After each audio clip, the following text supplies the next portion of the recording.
মাত্র একটি তুলি ও একটি কটন বার দিয়ে কীভাবে একটি সিম্পল আর্ট ওয়ার্ক করলাম তাই আপনাদের দেখাবো। তো চলুন শুরু করা যাক। নমস্কার, আমি উপমা, আপনাদের সকলকে স্বাগতম আমারই পেজে। এটি আমার পেজের প্রথম ভয়েস ওভার, তাই কোনো ভুল ত্রুটি থাকলে ক্ষমার চোখে দেখবেন। নিয়েছি একটি মাটির দইয়ের সরা। এই দইটি আমি নিয়েছিলাম দেশীয় দইয়ের ঘরের পেজ থেকে। তারা একদম বগুড়ার অরিজিনাল দই সেল করে থাকে। তো আমি দইটি খাওয়ার পর ভাবলাম এই সরাটিকে আমি ফেলে না দিয়ে আমি এটিকে কাস্টমাইজ করি, তাই বসে পড়লাম রং তুলি নিয়ে এবং দেখাতে শুরু করলাম আপনাদের। তো চলুন দেখি কিভাবে আমি রংটি করেছি। প্রথমে আমি এই মাটির সরাটিকে কাগজ দিয়ে পরিষ্কার করে নিয়েছি, যাতে এর মধ্যে যে খসখসে ভাবটি রয়েছে তা চলে যেতে পারে। এরপর আমি নিয়েছি আমার একটি পছন্দের রং। এই রংটি দিয়ে আমি পুরো সরাটিকে রং করতে শুরু করেছি।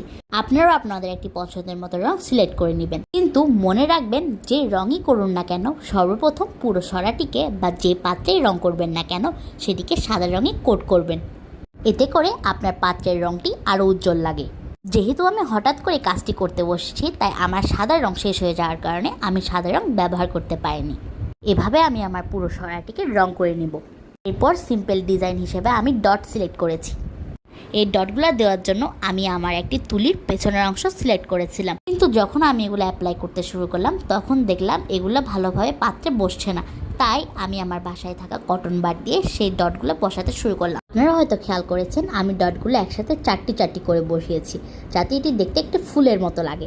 এরপর আমি এই সরার চারপাশে একটু হলুদ রং দিয়ে আউটলাইন করে দিলাম।